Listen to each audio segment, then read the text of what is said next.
আজ দুর্গাপুজো। পুজো শেষে যখন রিয়া মন্দির থেকে বেরিয়ে প্রসাদ বিতরণ করছিল, সে লক্ষ্য করলো মন্দিরের পাশে ঘাস খড় দিয়ে তৈরি একটি ছোট্ট ছাউনি রয়েছে। বিষয়টি দেখে তার একটু অবাক লাগলো, কারণ সে আগে কখনো এমন ছাউনি দেখেনি। কৌতূহল বশত কাছে গিয়ে দেখলো সেই ছাউনির কোণে এক বৃদ্ধা মহিলা বসে আছেন। রিয়া সেই বৃদ্ধা মহিলাকে কিছু প্রসাদ দিলেন। তিনি রিয়াকে অজস্র আশীর্বাদ করলেন। তারপর রিয়া নিজের বাড়ির পথে রওনা দিল। রিয়া প্রতিদিন সকালবেলা মন্দিরে যেত। একদিন সে দেখলো সেই বৃদ্ধা মহিলা শান্তভাবে শুয়ে আছেন। দেখে তার মনে হলো হয়তো তিনি অসুস্থ। এই ভেবে সে তার কাছে গিয়ে জিজ্ঞেস করলো, আমি আপনাকে প্রতিদিন এখানে বসে থাকতে দেখি, কিন্তু আজ কি হয়েছে? এই নিন, একটু খাবার এনেছি, খেয়ে নিন। এই বলে রিয়া তার দিকে খাবার এগিয়ে দিল। বৃদ্ধা মহিলা কাঁপতে থাকা হাত বাড়িয়ে দিলেন। রিয়া যখন তার হাতে খাবার ধরিয়ে দিল, তখন লক্ষ্য করলো জ্বরে তার হাত ভীষণ গরম। আরে, এ কি? আপনার শরীর তো জ্বরে পড়ছে। চলুন, আমি আপনাকে হাসপাতালে নিয়ে যাই। আজ পর্যন্ত তো আপনার নামই জিজ্ঞেস করা হয়নি। আপনি কে? রিয়ার কথায় বৃদ্ধা মহিলা কাপা কণ্ঠে বললেন, আমার নাম সীতা দেবী, কিন্তু লোকেরা আমার নোংরা কাপড় আর শরীর দেখে আমাকে ভিখারিনী বলে। তোমার যে নাম ভালো লাগে সেই নামেই আমাকে ডাকবে। রিয়া হাসি মুখে বলল, ঠিক আছে, আমি আপনাকে কাকিমা বলে ডাকবো। রিয়া কাছেই একটি ভাড়া বাড়িতে পেইং গেস্ট হিসেবে থাকতো এবং এই শহরেই আইন নিয়ে পড়াশোনা করছিল। তার বাড়ির কাছে দুর্গা মন্দির ছিল। সে প্রায়ই সেই বৃদ্ধা মহিলাকে কিছু খাবার দিয়ে যেত। কিন্তু হঠাৎ কিভাবে এই মহিলার সঙ্গে তার এক অদ্ভুত সম্পর্ক গড়ে উঠেছিল, বৃদ্ধার দিকে তাকিয়েই সে বুঝে গিয়েছিল যে আজ তিনি অসুস্থ। বৃদ্ধার বয়স প্রায় 70 বছর হবে। হাঁটা চলা খুব বেশি করতে পারেন না, কিন্তু আজ যেন তাকে আরো বেশি দুর্বল লাগছিল। রিয়া বাড়িতে গিয়ে বৃদ্ধার জন্য জ্বরের ওষুধ নিয়ে এলো। এসে বলল, কাকিমা, আগে একটু খাবার খেয়ে নিন, তারপর এই ওষুধটা খাবেন।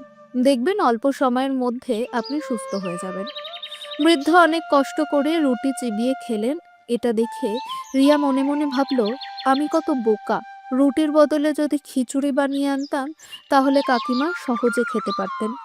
রুটি খেতে তার ভীষণ কষ্ট হচ্ছিল।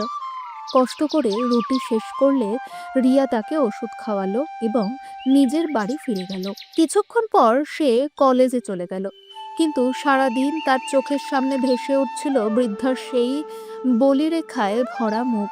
সন্ধ্যায় বাড়ি ফিরে রিয়া তাড়াতাড়ি একটু খিচুড়ি রান্না করলো। ওষুধ নিয়ে আবার বৃদ্ধার কাছে পৌঁছলো। সেখানে গিয়ে দেখলো বৃদ্ধা এখন উঠে বসেছেন। তাকে বসে থাকতে দেখে রিয়া খুব খুশি হলো। পরদিন সকালে মন্দিরে গিয়ে রিয়া কিছুক্ষণ বৃদ্ধার পাশে বসলো। বলল, এখন কেমন লাগছে? শরীর ভালো তো? রিয়াকে দেখে বৃদ্ধার বিষণ্ণ মুখে একটু হাসি ফুটে উঠল। তারপর বললেন, আমার জন্য এত চিন্তা করো না। তখন রিয়া বলল, কাকিমা, একটা কথা জিজ্ঞেস করি, এই পৃথিবীতে কি আপনার কেউ নেই? কোনো ছেলে মেয়ে বা আত্মীয় যাদের আপনি নিজের বলতে পারেন? এই কথা শুনে বৃদ্ধার মুখে আবার বিষাদের ছায়া নেমে এলো। চোখ জলে ভরে উঠল। পুরনো কষ্টের রেখাগুলো আরো গাঢ় হয়ে উঠল। তিনি বললেন, ঈশ্বরের কাছে প্রার্থনা করি তোমার জীবন যেন সর্বদা সুখে ভরে থাকে। তুমি সব সময় খুশি থাকো, দীর্ঘজীবী হও। দুঃখের ছায়াও যেন তোমার আশেপাশে না আসে। রিয়া বলল, আরে কাকিমা, আমি তো তেমন কিছুই করিনি। আপনি আমাকে এত আশীর্বাদ দিচ্ছেন, কিন্তু আপনি এখনো আমার প্রশ্নের উত্তর দেননি। তখন বৃদ্ধা বললেন, বাছা, আমারও একসময় পরিবার ছিল, কিন্তু ভাগ্যের পরিহাস বলো বা কপালের লিখন, সবকিছু থাকা সত্ত্বেও আজ এভাবে আমাকে পথে পথে ঘুরতে হচ্ছে।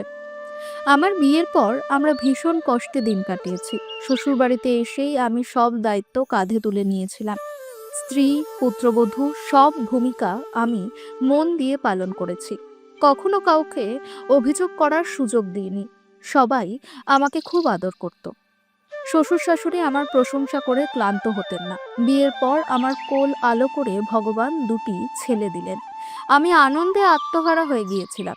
টাকা পয়সা খুব বেশি না থাকলেও ছেলেদের মানুষ করেছি খুব যত্নে। শ্বশুর শাশুড়ির অসুস্থতা ও সমস্ত খরচ আমার স্বামী একাই সামলাতেন।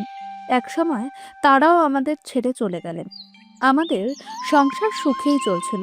আমার স্বামীর একটি মুদিখানার দোকান ছিল, সেটার আয়ে সংসার ভালোভাবেই চলতো। ভগবানের কৃপায় কোনো কিছুর অভাব ছিল না।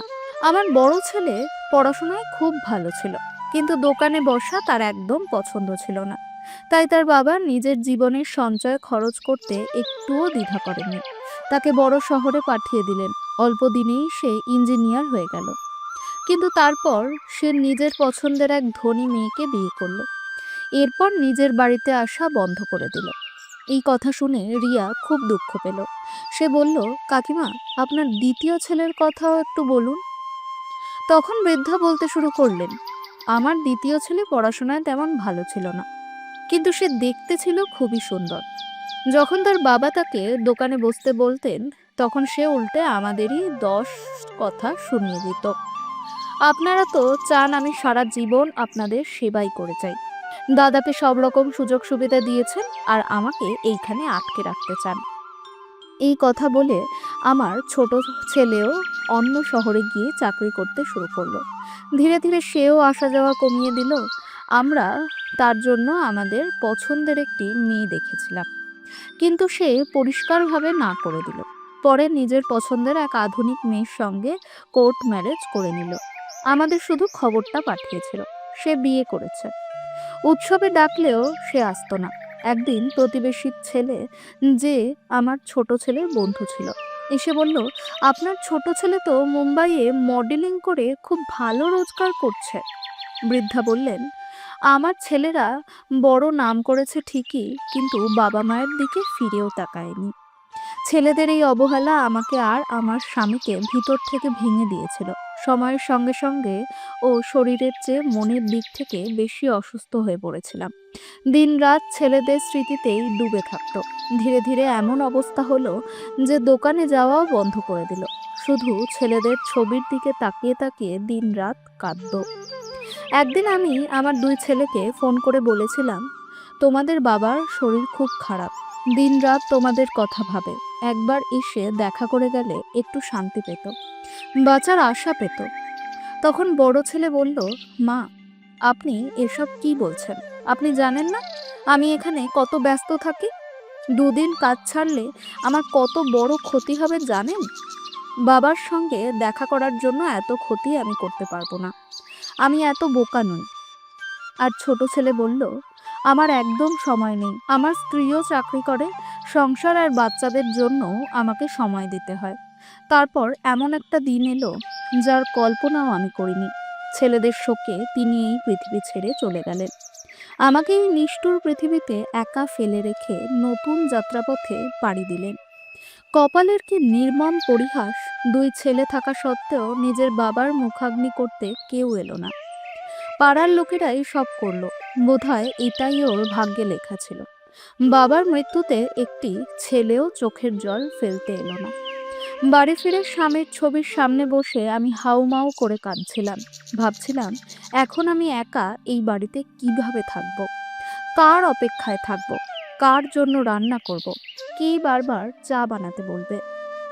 স্বামীর 13 দিনের অনুষ্ঠানে 2 ছেলেই এসেছিল। তাদের দেখে আমি খুব কেঁদেছিলাম, তবে মনে একটু শান্তিও এসেছিল যে অন্তত দেখতে তো এসেছে। কিন্তু 13 দিন পরই বড় ছেলে বলল, মা, আমি বাড়ি বানাচ্ছি, আমার টাকার দরকার। সেই সময় ছোট ছেলেও বলল, আমাকেও একটা ব্যবসা শুরু করতে হবে, তার জন্য টাকা লাগবে। এই বলে দুজনেই ব্যাংকে রাখা সব টাকা তুলে নিল। তাতেও তাদের শান্তি হলো না। তাই তারা বাড়িটা জমিদারের কাছে বন্ধক রেখে লক্ষ লক্ষ টাকা ঋণ নিল। সেই টাকাও দুভাগ করে নিজেদের ভাগ নিয়ে চলে গেল। কিন্তু এই বৃদ্ধা মা কিভাবে এই ঋণের সুদ দেবে সে কথা তারা একবারও ভাবেনি।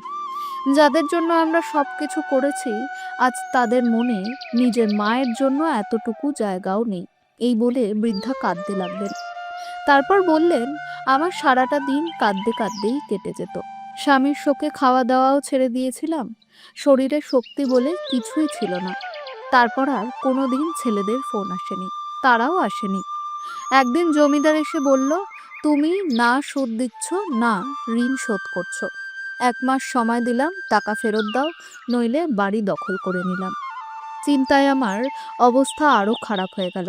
আমি আবার ছেলেদের ফোন করলাম, কিস্তির কথা বললাম, কিন্তু দুজনেই স্পষ্ট জানিয়ে দিল আমাদের কাছে কোনো টাকা নেই। দুজনেই দায় ঝেড়ে ফেললো।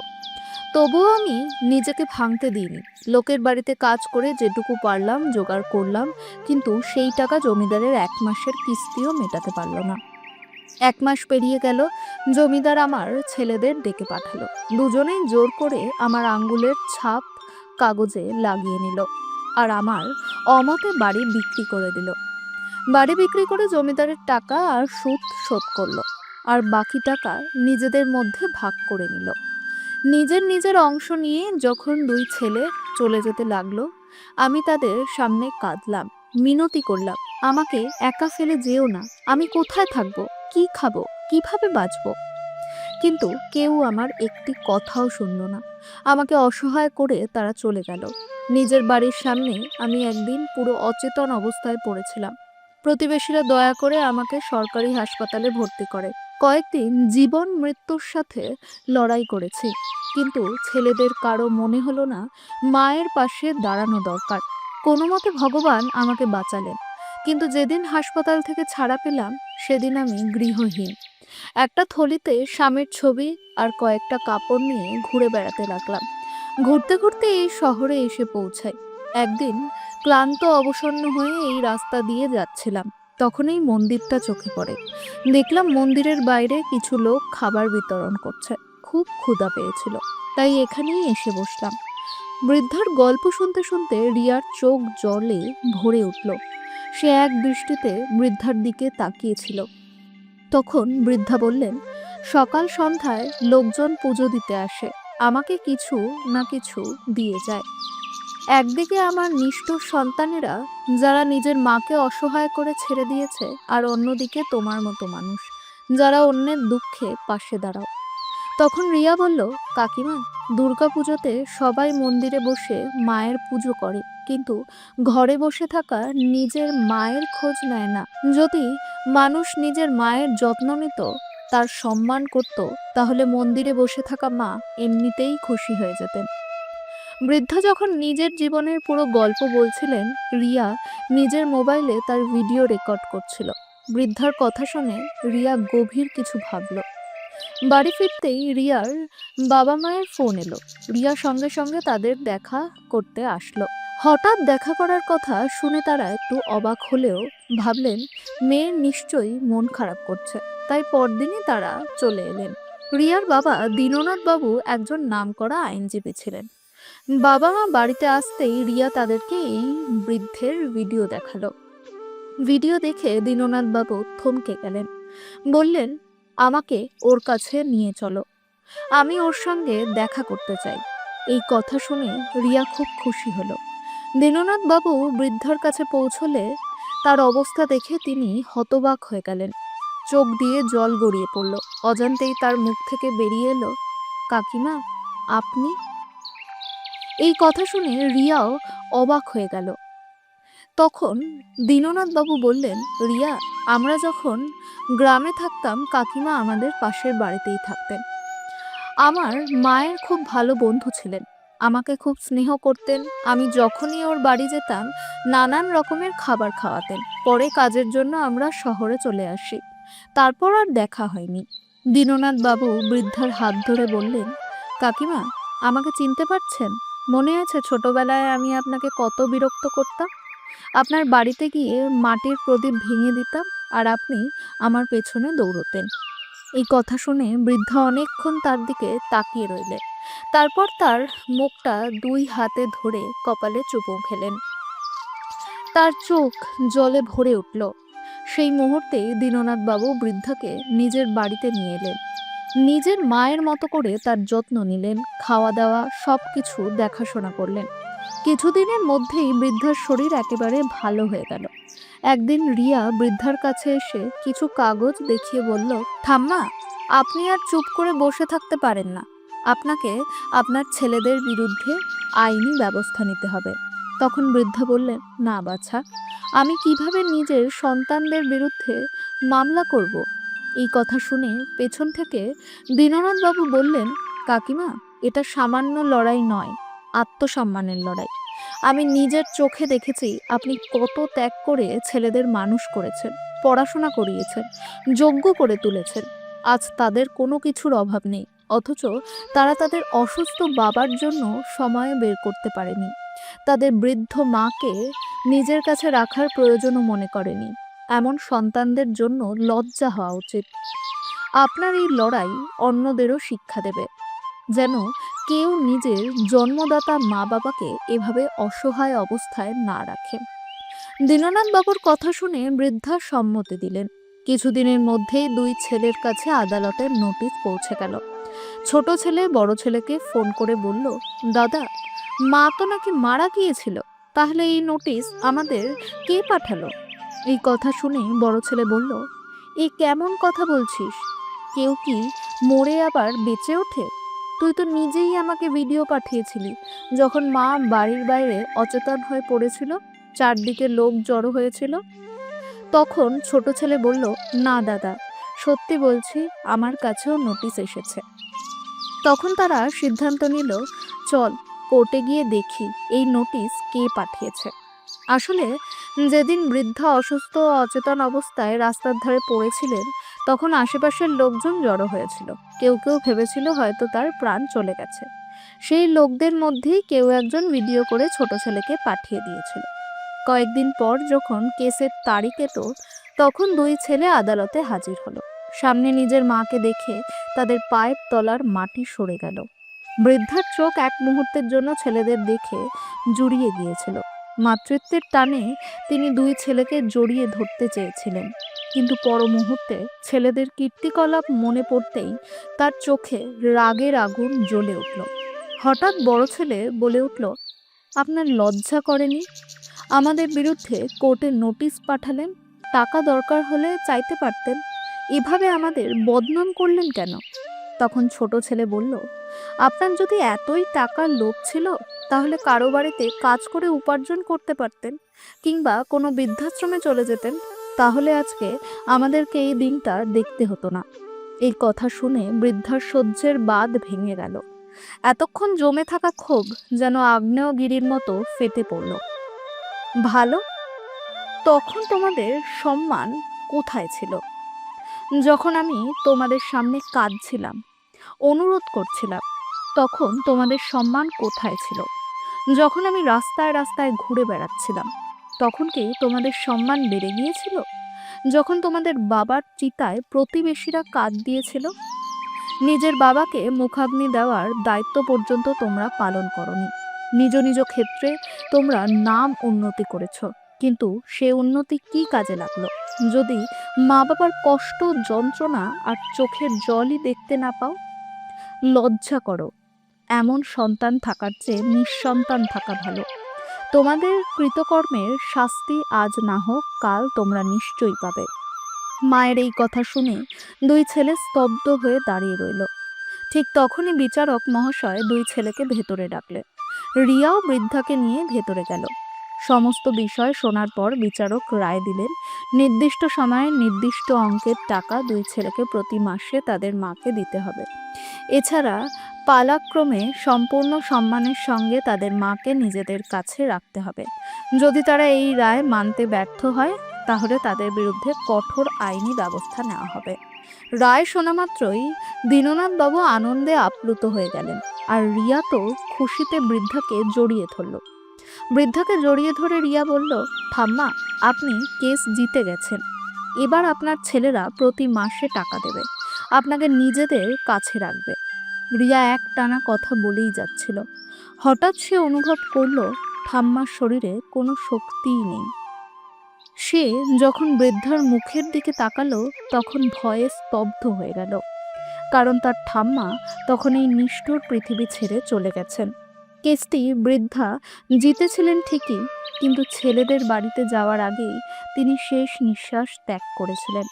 ছেলেদের মনে হয়েছিল মা কোর্টে গিয়ে তাদের থেকে প্রতিশোধ নিচ্ছে, কিন্তু সেই মায়ের বুকের ভেতর দিয়ে কি ঝড় বয়ে গেছে তা তারা কখনো বুঝতে পারেনি। হয়তো বৃদ্ধ শেষবারের মতো নিজের সন্তানদের মুখ দেখার জন্যই বেঁচেছিলেন। তিনি কখনো ভাবেননি যে তার জীবনে এমনও দিন আসবে যখন তাকে নিজের সন্তানদের বিরুদ্ধেই মামলা করতে হবে। ছেলেদের আচরণ তিনি সহ্য করতে পারেননি। শেষ পর্যন্ত এই নিষ্ঠুর পৃথিবী ছেড়ে চলে গেলেন। এই খবর যখন ছেলেদের কানে পৌঁছলো, তারা দৌড়ে এলো, নির্বাক হয়ে মায়ের মুখের দিকে তাকিয়ে রইল। কিন্তু তারা যখন তাদের মাকে ছুতে গেল, রিয়া তাদের থামিয়ে দিয়ে চিৎকার করে বলল, তোমাদের মতো নিষ্ঠুর আর পাপী মানুষদের ঠাম্মাকে ছোঁয়ার কোনো অধিকার নেই। তোমরা তার শেষকৃত্য করবে না। বৃদ্ধার নিথর দেহ রিয়া ও তার বাবা নিজেদের বাড়িতে নিয়ে গেলেন। বৃদ্ধার মৃত্যুতে রিয়া ভীষণ কেঁদেছিল। রিয়ার বাবাই তার শেষকৃত্য সম্পন্ন করলেন। বন্ধুরা, আজ মানুষ নিজের জীবন নিয়ে এতটাই ব্যস্ত যে বৃদ্ধ মা বাবার সঙ্গে অন্যায় করার আগে একবারও ভাবে না। তারা ভুলে যায় একদিন তারাও এই বয়সে পৌঁছবে। যে মা বাবা আমাদের জন্ম দিয়েছেন, আমাদের জন্য কত কিছু করেছেন, নিজেরা না খেয়ে আমাদের খাইয়েছেন, আমাদের রক্ষার জন্য কত উপবাস, কত প্রার্থনা করেছেন, আজ সেই মা বাবা যদি আমাদের কারণে কষ্ট পান, তার চেয়ে বড় পাপ আর কিছু নেই। জীবনে যত ধর্মকর্মই করা হোক না কেন, যদি নিজের মা বাবাকে অবহেলা করা হয়, তাহলে সব ধর্মকর্মই বৃথা। আজকের এই সত্য ঘটনাটি আপনাদের কেমন লাগলো, লাইক ও কমেন্ট করে অবশ্যই জানাবেন। আর চ্যানেলটিকে সাবস্ক্রাইব করতে ভুলবেন না। আবার দেখা হবে একটি নতুন সত্য ঘটনা নিয়ে। ধন্যবাদ। জয় হিন্দ, জয় ভারত।